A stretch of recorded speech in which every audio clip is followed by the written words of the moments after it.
jugar Bibliomanos. El objetivo es elegir los 5 mejores libros sobre un tema universal. El jugador que más títulos aporte a la selección será el ganador. Presta atención, estas son las reglas básicas del juego. 1. Deben ser 2 los participantes. 2. Entre ambos han de elegir un tópico. Por ejemplo, amistad, futuro, envidia. 3. Los participantes sabrán exponer sus 5 libros preferidos sobre el tópico seleccionado. 4. Los libros candidatos son sometidos a 5 movimientos de selección. Estos son veto, inamovible, propio descartado, elección cruzada y contienda. 5. El jugador triunfante se hará de los 10 libros en juego. Bienvenidos, esto es Bibliomanos.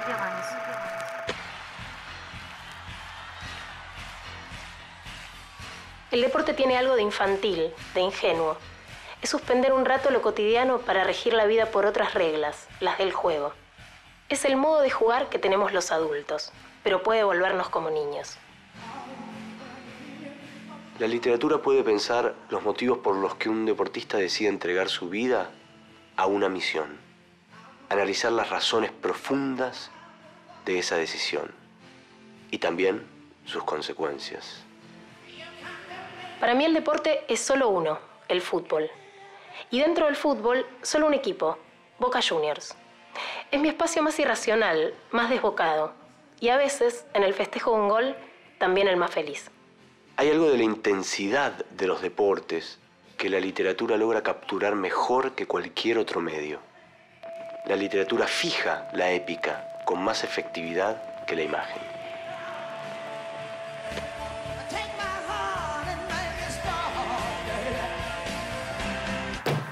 Menos mal que vamos a hablar de deportes y no sobre fútbol, porque si no, difícil ponernos de acuerdo vos y yo. No vamos a hablar solamente de fútbol, lo que me costó encontrar libros de deportes que no tengan que ver con el fútbol.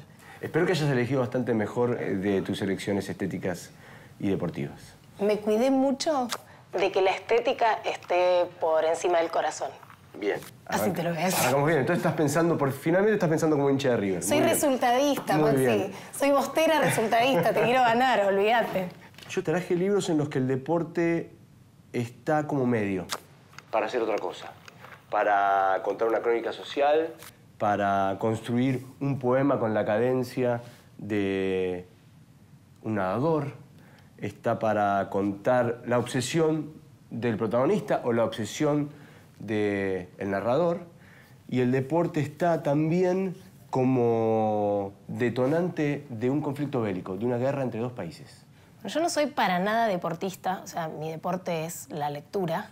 Y me parece interesante lo de la lateralidad, porque a veces es hablar sobre fútbol para hablar de tantos otros temas, ¿no? El fútbol como gran excusa de la literatura, que me parece que así funciona. Y sí traje otros 2 deportes que son la natación y el tenis. Tengo una sola crónica. Bueno, en realidad son 2 libros de crónicas y los otros son todos cuentos. No traje ninguna novela esta vez. Yo traje poesía, traje crónicas también y traje cuentos. ¿Qué deportes nos quedaron? Bueno, fútbol seguro, yo tengo tenis y natación. ¿Vos? Sí, 2 de fútbol, ciclismo, natación también, poesía, mirá, qué curioso. Natación y boxeo, tal vez el deporte que más textos literarios ha dado a lo largo del siglo XX. El que más me cuesta considerar un deporte. Bueno, lo vas a considerar a través de la literatura como un deporte. En serio, debe haber dado más textos incluso que el fútbol.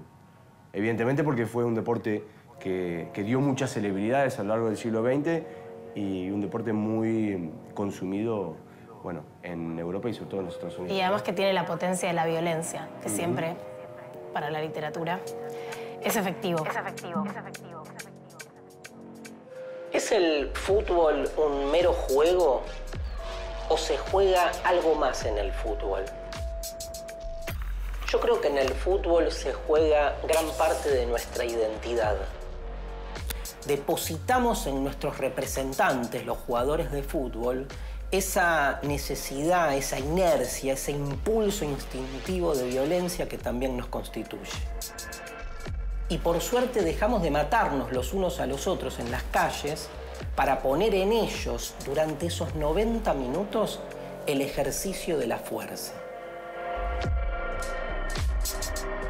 tal vez interpretar al fútbol de este modo no sea, digamos, algo optimista, pero me parece que es mucho más detentatorio de esa realidad que nos constituye como seres humanos y nos explica un poco mejor el lugar que ocupa el fútbol en nuestras sociedades. Qué inverso es todo, ¿no? Que un juego que en realidad parecería no ser más que una cuestión lúdica y hasta lírica, se convierte también antropológicamente en un sublimador de nuestra violencia.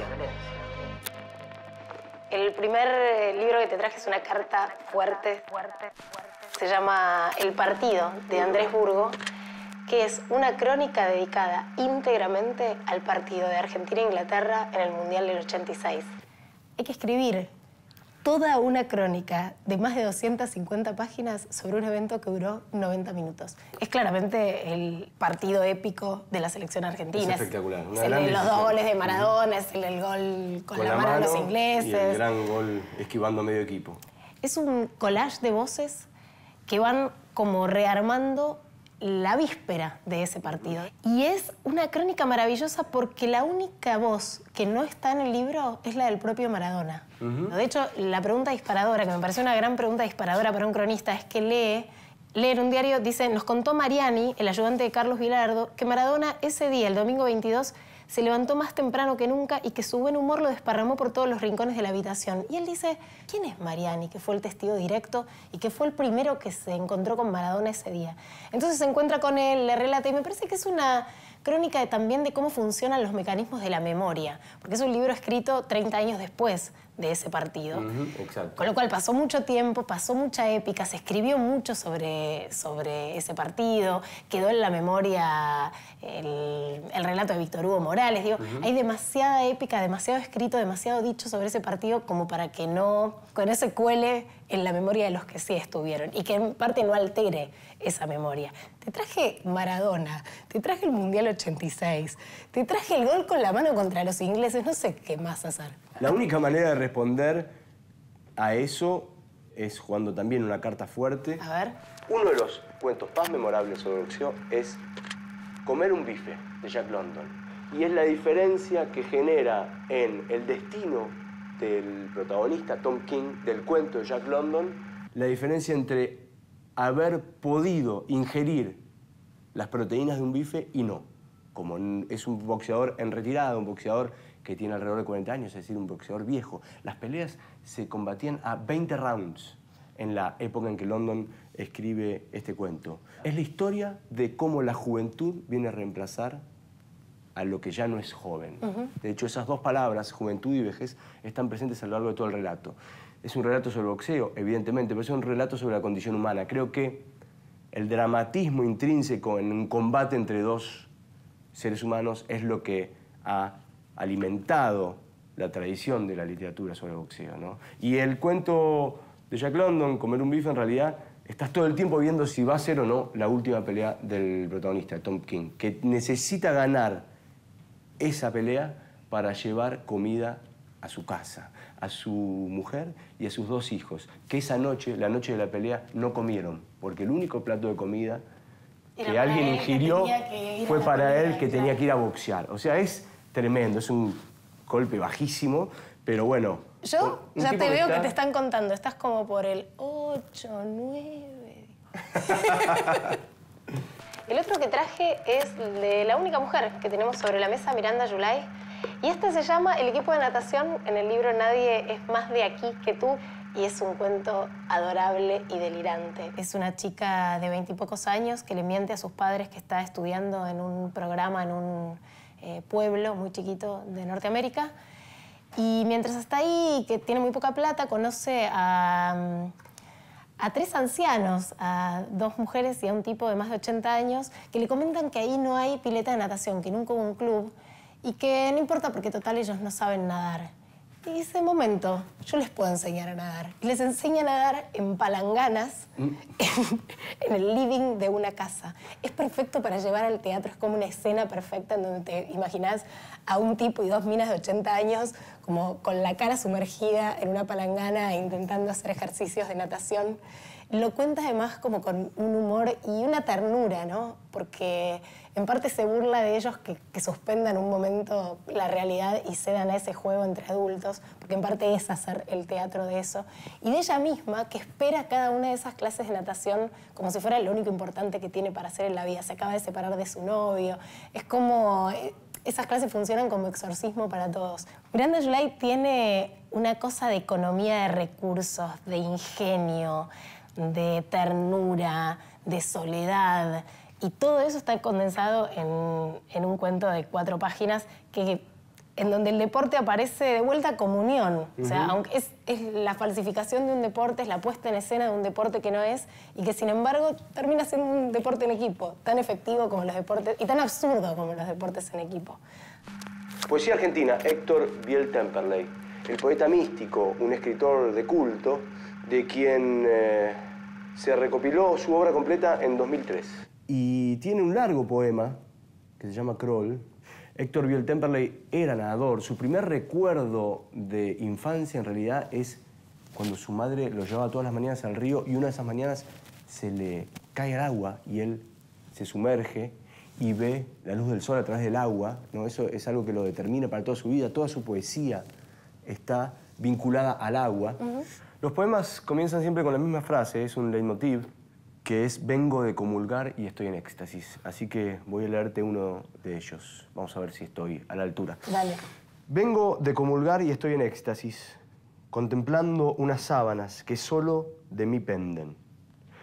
Sin querer olvidar que en esta balsa de tiempo que detengo y de escafandra, con pasos de mujer, nunca fui absuelto. En el adolescente y en el viento, ni en la cuerda del crawl, que de los hierros cavernosos comienza a separarse. Ni siquiera en las manos deslizándose, ni en el agua que corre entre los dedos, ni en los dedos ligándose despacio, para remar con aprehensión de nuevo. Vamos a ir con otros deportes, con tenis. Bueno. David Foster Wallace. En el tenis con experiencia religiosa compilaron 2 artículos de él. Uno es del 96 y otro del 2006. Y el primero es un partido del US Open entre Sampras y Filippousis. Se burla bastante de algunos jugadores. Por ejemplo, las mujeres se desmayaban y hacían aspavientos Beatle-maníacos cada vez que aparecía Filippousis. Pero también es cierto que Mark Filippousis, visto de cerca, se parece asombrosamente a Gaby Sabatini. Y digo asombrosamente incluyendo los andares y la mandíbula y la expresión facial de afrenta existencial. Bueno, y el segundo texto, que se llama Federer en un cuerpo y en el otro, que lo escribió 2 años antes de suicidarse, es una declaración de amor a Roger Federer. Él identifica momentos Federer, en donde cualquiera que sabe jugar al tenis sabe que ese movimiento es imposible. Exacto, que está al límite de la perfección, si no es la perfección misma. Y es muy interesante cómo te mete en el universo del tenis, te interese o no te interese el tenis, ¿no? Es la pluma de Foster Wallace. Yo lo extraño para que... ¿Te imaginas ahora una crónica de la era Trump escrita por Foster Wallace? Es como... Hubiera sido magnífico. Hubiera sido magnífica. Sí, realmente. Me gustaría, si me pudieras contar las primeras apariciones del deporte en la literatura argentina. Suena bastante natural que las primeras referencias que se nos vienen a la cabeza, a los ojos, a la lectura, tengan que ver con el mundo de los deportes que se jugaban en la edad pre-deportes ingleses en la Argentina. Para quienes quieren historizarlo desde personajes muy famosos de este país y que escribieron mucho o poco en términos literarios, aparece el pato, que muchos años después, en el siglo XX, va a ser nombrado el deporte nacional, pero mucho antes era una actividad prohibida. Entonces, vos buscás la literatura de Bartolomé Mitre, no Bartolomé Mitre el periodista, el presidente, el armador y desarmador de trenzas políticas, el militar. Vos buscás a Mitre en su faceta joven y poética y hay una oda al pato. Está muy contado el juego y muy revalorizado el hecho de que haya individuos que en la Pampa Argentina jueguen al pato. Por ahí no hay una expresión literaria tan potente y que ha marcado tanto la literatura argentina donde aparece el pato como Rafael Obligado y Santos Vega. Rafael Obligado, para nosotros los hinchas de Racing, es el señor cuyo nombre designa el pueblo donde nació Lisandro López. Pero para la literatura argentina, él y Carlos Obligado, su hijo, son nombres fuertes. Y en el Santos Vega, en uno de los momentos, aparece los gauchos jugando al pato en medio de todo el proceso de pretensión de transformación de la Argentina que cuenta el Santos Vega. Por razones históricas, viene entonces primero el pato y enseguida se entrelazaría con el fútbol, ¿no? Sí. Y me parece que la mayor demostración en ese terreno, la mayor demostración de que la literatura y el fútbol tienen un largo lazo, la hace nuestra Biblia, la de los lectores de lo que entrecruza la literatura y el fútbol, que es Literatura de la Pelota.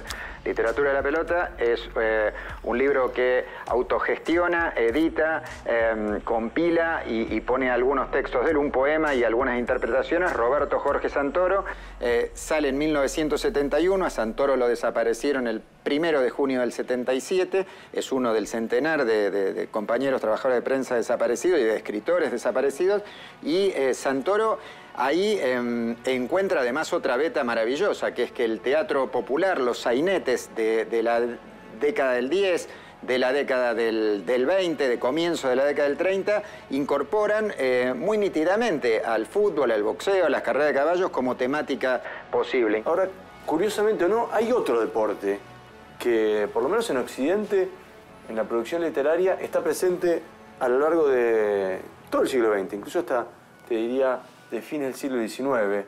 Estoy pensando en el boxeo, ¿no? Ya sea en la literatura argentina como en otras literaturas. Pienso en Norman Mailer, pero también pienso en Roberto Art. ¿Por qué crees que a los escritores les llamó la atención el boxeo?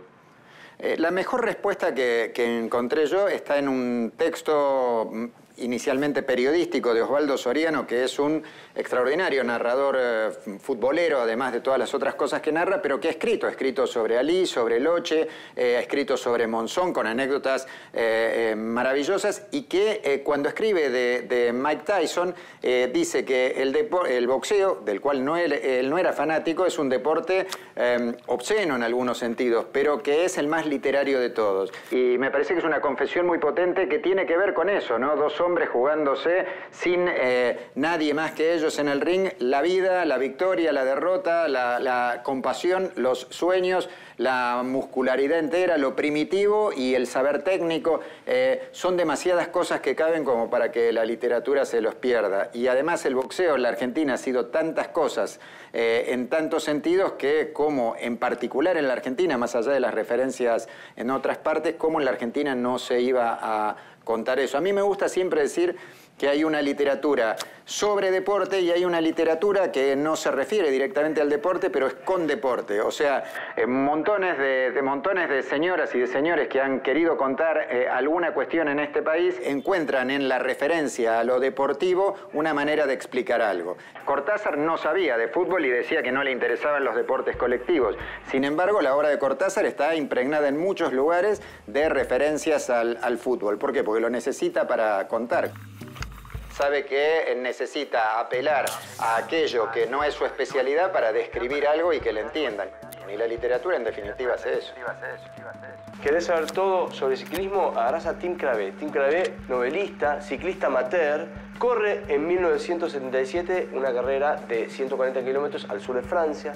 Lo que te muestra en este libro, que fue un bestseller rarísimo, vendió como 300.000 ejemplares en Europa, está considerado el mejor libro sobre ciclismo jamás escrito. Bueno, en Francia es un deporte muy popular. Es un deporte popular, exactamente. Pero Cravé no es francés, es holandés, o por lo menos nació en Ámsterdam.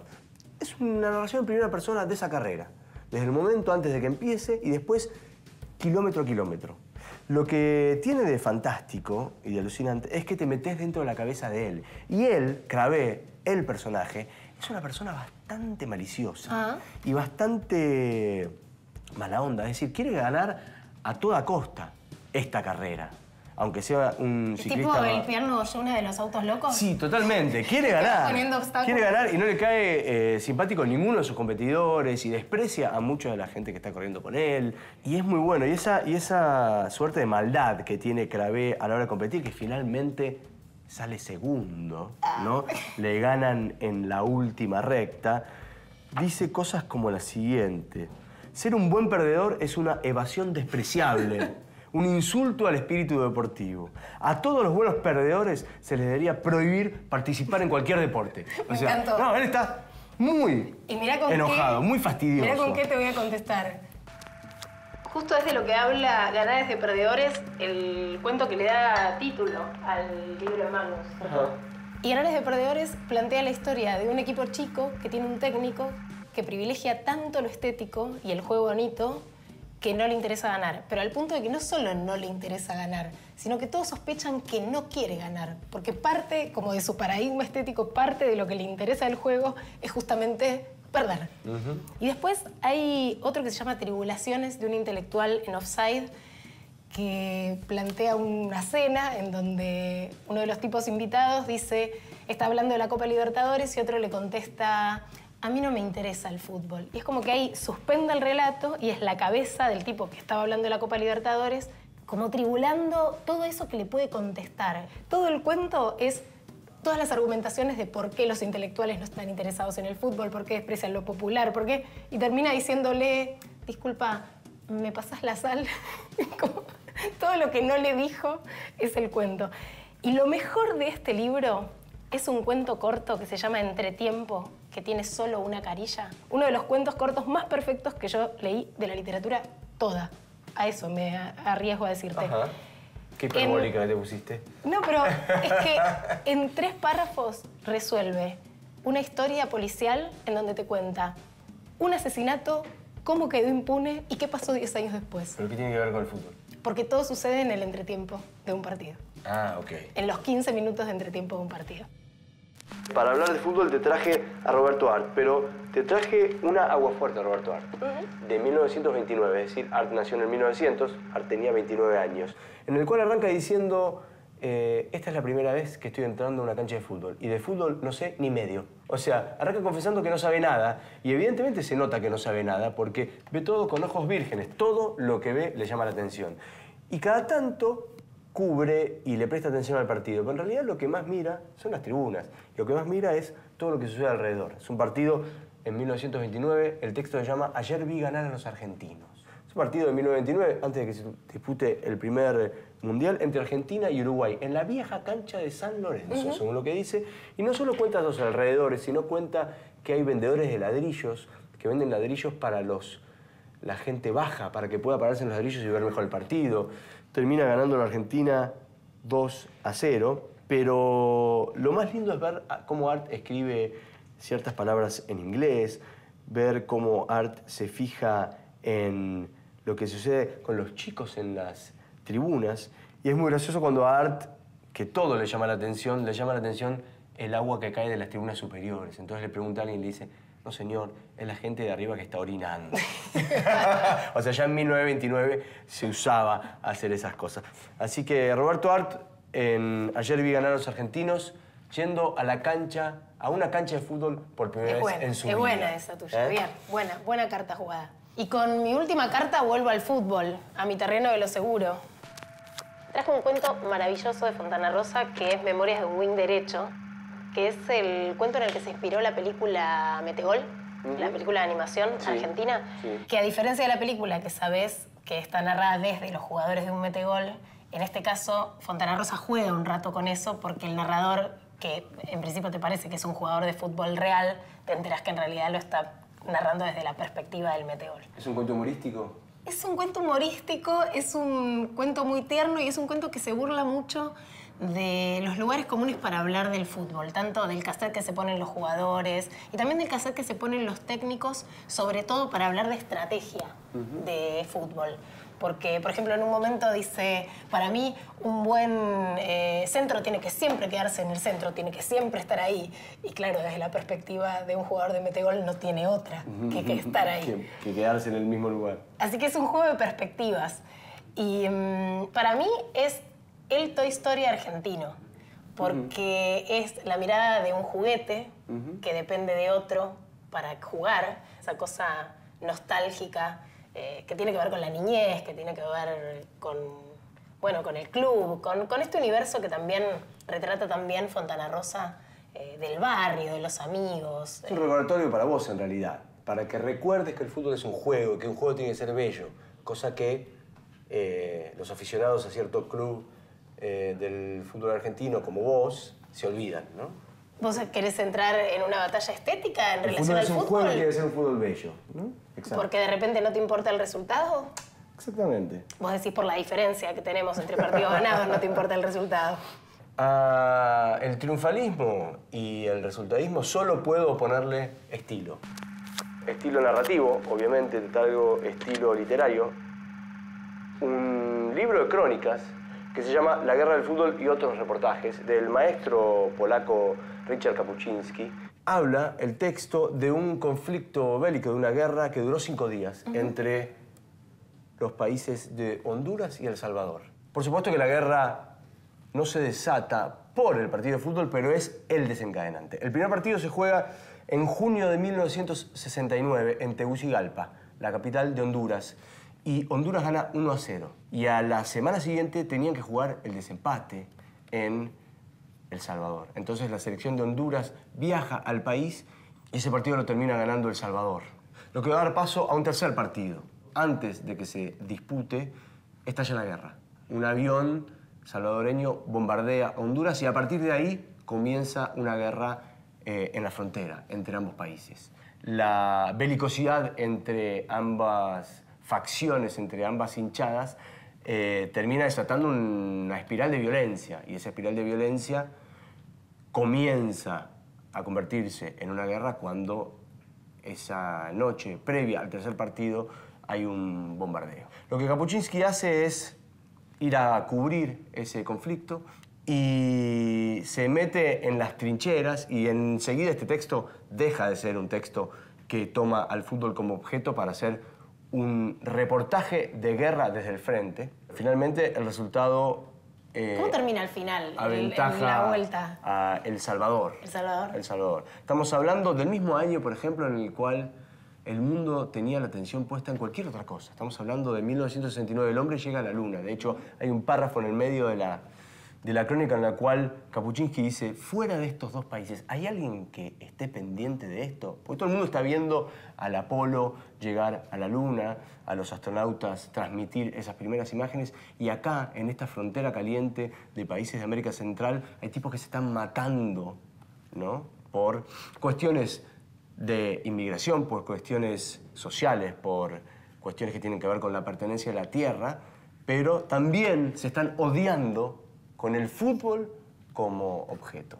Y finalmente Kapuściński termina diciendo que la guerra acaba en un impasse, pero que el fútbol fue la mejor excusa de los representantes políticos de ambas naciones para poder canalizar esa violencia. ¿Recordás cuál fue la ficción que más te impactó en la que el fútbol fuera protagonista? Yo creo que tendría que ser algún cuento de Fontana Rosa o de Soriano. Digamos, a mí la literatura futbolera me gusta sobre todo en la ficción. Viste que tenés biografías, historias de equipos, historias de jugadores diversos. A mí lo que más me entusiasma es leer ficción sobre fútbol. Bueno, a lo mejor porque es lo que he terminado haciendo yo también por mi lado, ¿no? Cuando me he puesto a escribir sobre fútbol. Pero, no sé, hay grandes cuentos. 19 de diciembre del 71, suponete, de Fontana Rosa. O El penal más largo del mundo. Yo siempre menciono esos dos que para mí son lo mejor de lo mejor en lo que tiene que ver con el fútbol en la ficción literaria. ¿Por qué son lo mejor de lo mejor? Fontana Rosa, por un lado, tiene esa cosa del humor y la fiesta y la exageración y esa cosa de hipérbole permanente, de pasiones desbordadas que maneja como ninguno. Y ese cuento en particular, ese 19 de diciembre del 71, ¿viste? Narra lo que pasa en un clásico clave entre Central y Newell's. no es un partido común. No sé si uno sabe lo que son esos clásicos, pero imagínate mezclar el mundo de las cábalas, un secuestro, un enfermo cardíaco casi terminal, y vos decís, no puede salir bien esto. Bueno, y Fontana Rosa hace que sí salga bien. ¿Y el penal más largo del mundo, de Soriano? Bueno, lo que tiene el penal más largo del mundo, que es lo que para mí tienen los cuentos de Soriano. Primero, otra geografía.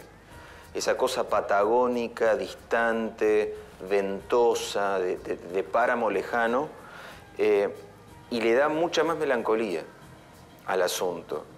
Soriano, si Fontana Rosa es el humor, Soriano es la melancolía, es otra profundidad la que busca Soriano en lo que hace.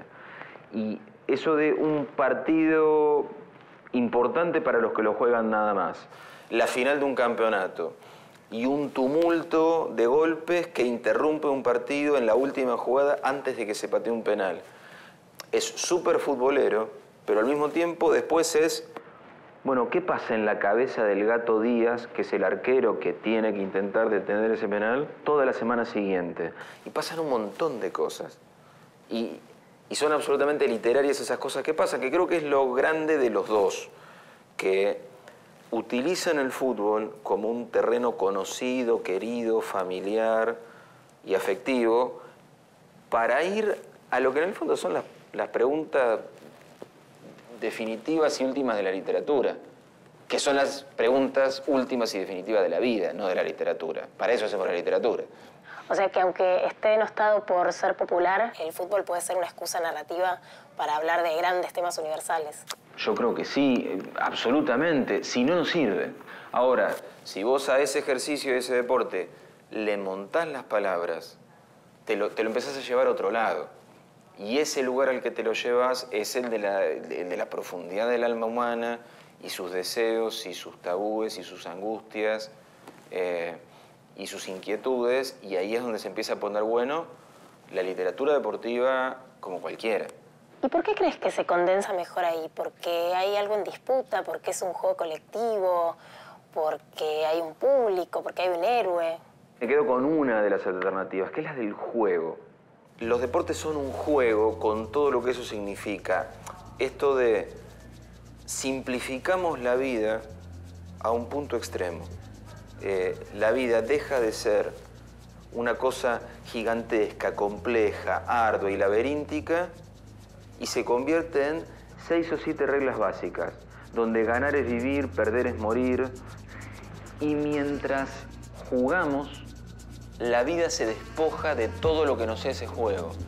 Entonces, creo que es como si pudiéramos vivir con un nivel de profundidad y sencillez y simplificación que en otro montón de ámbitos humanos no tenemos. En el ámbito del amor, vos no hay simplificación posible, por decirte el amor.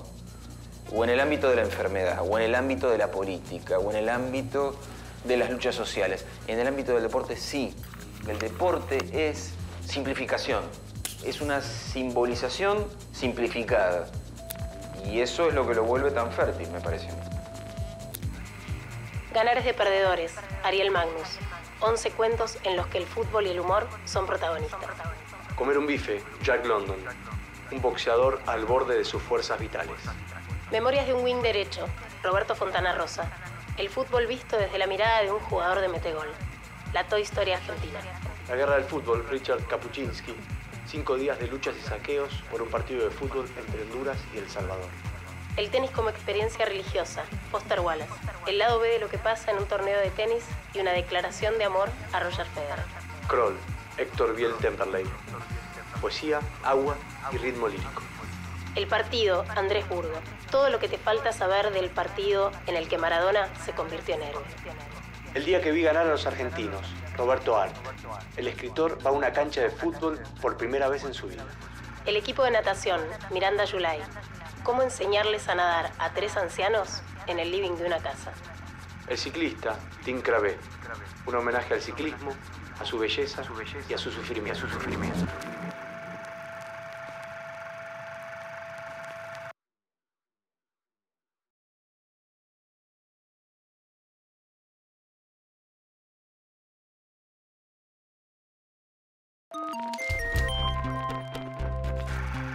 Hola, está jugando Bibliómanos. A esta altura, cada participante ha de conocer los 5 libros que trajo su rival. Sobre la mesa debe haber 10 títulos dispuestos a ser sometidos a los 5 movimientos de selección. Veto: elegir un libro del contrario y sacarlo de juego. Inamovible: derecho a definir un libro propio en la lista final. Elección cruzada: elegir un libro del contrario y dejarlo en la lista final. Propio descartado: sacar de juego un libro del catálogo personal. En este momento debe haber 6 libros sobre la mesa. Es tiempo de la contienda, un duelo de lectura. Si este programa saliera en vivo, likes como el tuyo y el de otros bibliómanos definirían la contienda. Pero como ha sido grabado, nos hemos puesto un poco caprichosos y hemos decidido que sea él quien defina el ganador. A jugar, bibliómanos. A jugar. Inamovible, entonces. El que tengas o no objeción al respecto va a quedar sí o sí en esta mesa. David Foster Wallace, el tenis como experiencia religiosa. Y lo dejo porque, bueno, yo no juego al tenis, jugué al tenis de chica, pero lo que hace David Foster Wallace es que a mí me interese cualquier cosa que me cuente.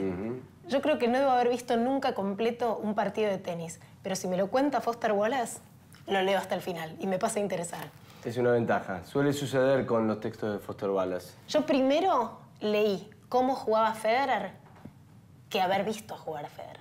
O sea, primero lo leí a Foster Wallace y entendí lo que él decía que era una experiencia Federer. Y después vi la experiencia Federer. Cualquier cosa que me cuente Foster Wallace me interesa. Me solucionas un gran problema porque Foster Wallace, cuando escribe no ficción, es uno de mis autores favoritos. En realidad es una decisión que hasta te diría me favorece. Así que... ¿Te favorece? Bien. Está bien que ese sea... Porque te representa, decís que te favorece. Inamovible, claro que sí. Si tengo que definir un inamovible de mi parte, voy a optar, en este caso, por la poesía.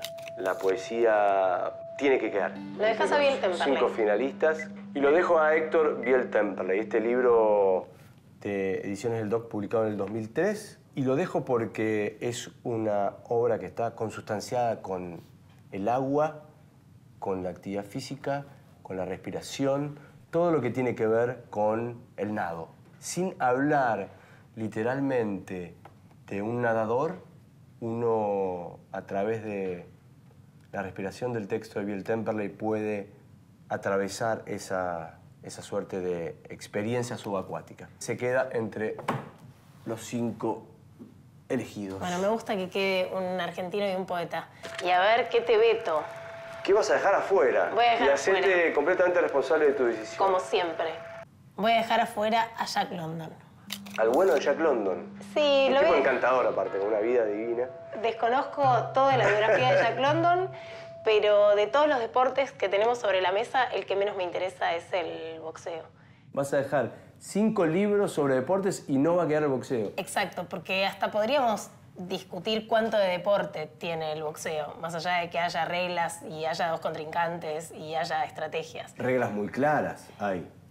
Sí, tan claras como que terminan con cerebros destrozados y mandíbulas quebradas. Me parece como una gran exposición de la brutalidad humana. No me atrae para nada, no entiendo nada de lo que tiene que ver con el mundo del boxeo, ni siquiera... Mis amigos púgiles te van a querer mucho. No, pero ni siquiera a través de la literatura. Es un deporte que no me convoca ni me conmueve en absoluto, así que queda fuera el bueno de Jack London. Si ya quedó representada la natación a través del crawl de Héctor Biel Temperley, te dejo afuera el estilo mariposa del cuento de Miranda July. No solo tiene estilo mariposa, también les enseña a nadar crawl. Estás dejando afuera una de las voces más originales de la literatura norteamericana contemporánea. Pero ahí no hay deporte, están nadando en una palangana. Ahí lo que hay es imaginación, pero no hay deporte. ¿Dónde se ve el deporte? Hay literatura, Maxi, justamente. Bueno, precisamente lo que acabas de hacer, dejar afuera literatura de boxeo, así que ahí lo que no hay es deporte. Además, lo que me costó encontrar este libro, me lo trajeron de España, tenía su versión en inglés. Bueno, igual va a volver, no importa. ¿A dónde volver? A mi biblioteca va a volver, así que no tengo ningún problema. Ahora te toca ponerte en mi lugar por un rato. ¿Qué La vas a suerte elegir? de Roberto Arlt.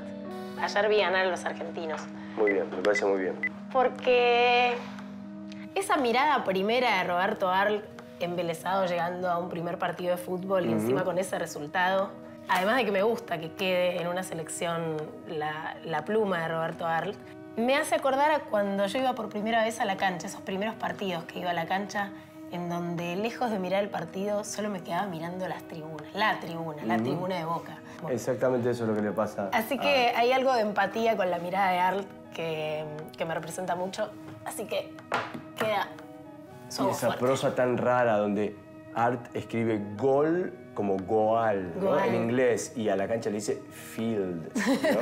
Es 1929, es un año antes del primer mundial. Es el momento en el cual el fútbol está por pegar el salto y convertirse en el deporte popular, ¿no? Todavía no lo es. Se nota incluso en eso. ¿Vos qué vas a elegir de los míos?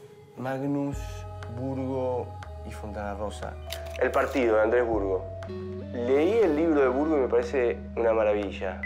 Si bien es un partido trascendente, un partido histórico, no es el partido con el cual Argentina gana el Mundial 86. Es el partido en el cual Maradona se convierte en una leyenda, en realidad. Y es el partido donde transcurre o se desarrolla el gol más lindo de la historia de los mundiales. Pero la decisión del cronista, la decisión del autor de escribir 200 y pico de páginas sobre 90 minutos, ahí hay una marca autoral muy fuerte y está hecho muy bien por Burgo, con quien he jugado alguna que otra vez al fútbol. Ah, mirá.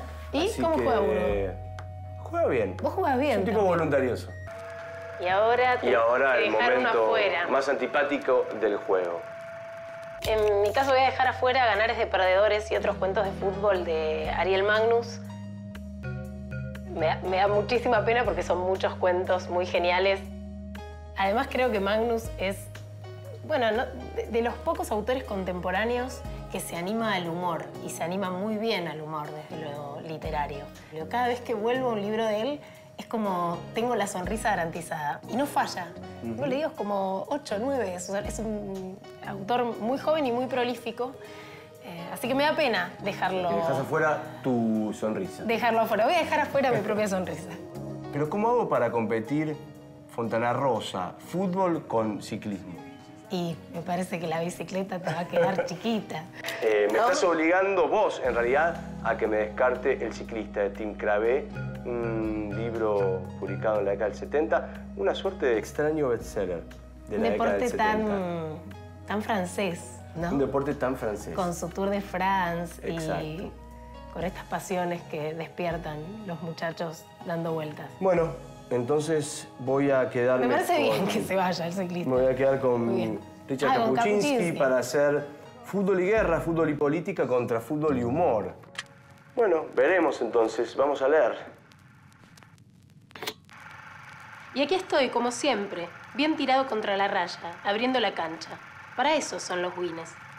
No me vengan con eso de win ventilador o win mentiroso o las pelotas. Arriba y contra la raya. Nada de andar bajando a ayudar al marcador de punta ni nada de eso. Si el marcador de punta no puede con el win de él, ¿para qué mierda juega de marcador de punta? Por favor, el fútbol es uno solo y a mí no me sacan de la formación clásica. El arquero bien parado en la raya y atento. Por ahí escucho decir que Gatti juega por todo el área o sale hasta el medio de la cancha. Y bueno, así le va. En América Latina, la frontera entre el fútbol y la política es tan tenue que resulta casi imperceptible. Es larga la lista de los gobiernos que cayeron o fueron derrocados por los militares solo porque la selección nacional había perdido un partido. Los periódicos llaman traidores a la patria a los jugadores del equipo perdedor.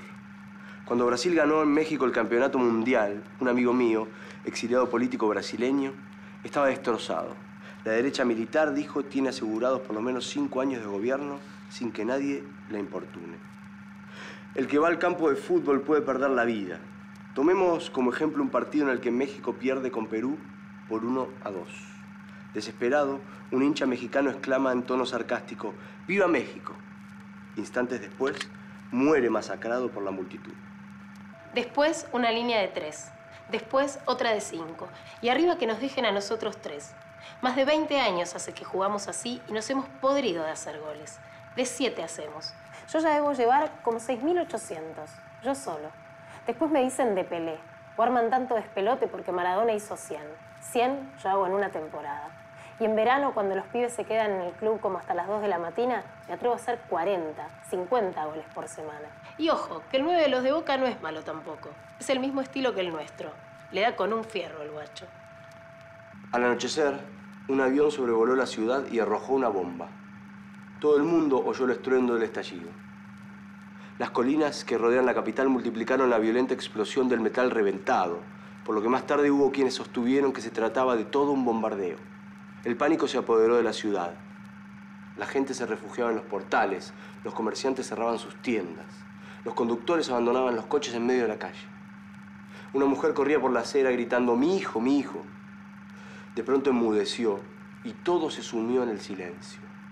Un silencio tal que la ciudad parecía muerta. Al cabo de unos instantes se apagó la luz y toda Tegucigalpa quedó sumida en la más profunda oscuridad. Cuando sonó el himno nacional de Honduras, el estadio estalló en gritos, silbidos, abucheos e insultos, que no cesaron hasta la última nota. A continuación, en lugar de la bandera nacional de Honduras, que había sido quemada minutos antes para gran júbilo de los espectadores locos de alegría, los anfitriones izaron en el asta un harapo sucio y hecho jirones. Resulta evidente que, dadas las circunstancias, los jugadores de Tegucigalpa no pudieron pensar en el juego. Solo pensaban en si iban a salir de allí con vida. Menos mal que hemos perdido este partido, dijo con alivio el entrenador del equipo visitante, Mario Griffin. El Salvador ganó por 3-0. Directamente del campo de fútbol, el equipo de Honduras fue llevado al aeropuerto en los mismos carros blindados que lo habían traído. Peor suerte corrieron sus hinchas, que, golpeados y pateados sin piedad, huían hacia la frontera. 2 personas resultaron muertas. Docenas tuvieron que ser hospitalizadas. Pocas horas después, la frontera entre ambos países quedaba cerrada. Gané. Era evidente que iba a ganar, ¿no? Se impuso la tensión literaria y el fútbol. No, o sea... ¿Qué? ¿Qué pasa? Digo, hay que ver el modo de resolver esto de otra manera. ¿Qué pasa? Que te llevas los libros, ¿no? Toma. Estás dolida, ¿qué pasa? No, todo bien. El de Burgos lo voy a volver a leer, ¿eh? Fontana Rosa ya lo tengo, en una edición más vieja. Este es mío. Y el de Forte Wallace también lo tengo, para regalar.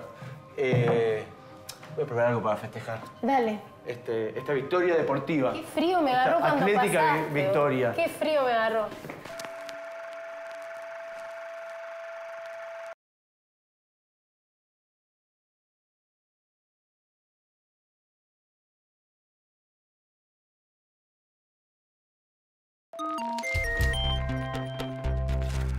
Hola, si seguiste las instrucciones al pie de la letra, tal vez tengas un botín de 10 libros en tu poder. Esto te convierte en el ganador de Bibliómanos. Ganar es de perdedores. Ganar es Salud. fascista, efectivamente. Pero ganarte libros a vos es gratificante. Es menos fascista, porque estoy yo del otro lado. No, porque estamos hablando de libros, estamos hablando de una biblioteca que se nutre. Sí, mira cómo se va a agrandar la tuya. Y 5 libros más. Bueno, ya ¿qué no sé qué hay quedó? que hacer con los libros, pero de todas maneras ¿Qué quedó? me gusta mucho. Mira, 3 argentinos. 3 argentinos. Roberto Art, un aguafuerte, lo que diríamos hoy una crónica social. La poesía de Héctor Biel Temperley con Kroll. Y un libro entero, una larga crónica, un reportaje sobre el partido. El partido de Andrés Burgo. Inevitable, Tenemos, me parece, por nuestro ser nacional. 3 libros sobre fútbol, uno sobre tenis y uno sobre, no sobre natación, sino sobre la experiencia de nadar. Y nadar en general en aguas abiertas, ¿no? Yo no puedo terminar Quedó de hacer variada. el duelo. O sea, realmente no puedo creer que haya quedado fuera Fontana Rosa. No solo por Memorias de un Buen Derecho. Está lo que se dice jugador al fútbol, estas semblanzas deportivas. Hay tantos cuentos geniales e imprescindibles. Mira, lo pondría así. Bueno, quédate tranquilo que esto viene para casa. Tengo otra edición, una vieja Es imprescindible. de La Flor, una tapa negra, me acuerdo, con una foto. Así que esta va a venir bien. Los libros y el fútbol siempre me pareció que pertenecían a distintos planetas, pero hubo algunos libros que me enseñaron que no, que los libros y el fútbol pueden estar muy implicados porque la vida está implicada también con el deporte. Hay un libro maravilloso que es una investigación periodística de Leandro Zanoni, con el cual aprendí mucho. Yo no sabía mucho de fútbol, pero sobre todo no aprendí de fútbol, sino aprendí de cómo se construye una estrella mediática. La mitad de Maradona es manejo de la pelota, es genio, es deporte, pero la otra mitad es construcción mediática. Y hay un segundo libro que también me hizo ver los partidos de otra manera, entender el fútbol de otra manera, que es algo muy original, que editó Ariel Magnus, que es un escritor, pero él tomó el relato de Víctor Hugo, aquel famoso relato del gol famoso de Maradona, donde él lo llamaba Barrilete Cósmico, y así se llama el libro, Barrilete Cósmico, y es el relato completo de ese partido. Empieza con el himno, con la partitura, están los avisos, están los distintos relatos de los comentaristas, y donde uno va sintiendo esa emoción y va sintiendo que ese relato también es literatura. Esta construcción me hizo ver y me hizo entender el fútbol y su relación con los libros y la literatura de otra manera. Voy apilando así. Bien que Temperley se queda conmigo, Kapuscinski, que me dio la victoria, se queda conmigo. Foster Wallace, uno de los tantos libros de Foster Wallace. Muy bien. Bueno, empecé a pensar un tema en el cual, no sé, tal vez puedas ganar. Amistad. Drogas. Venganza. Infancia. Envidia. Sueños. Suicidio. Locura. Tabúes.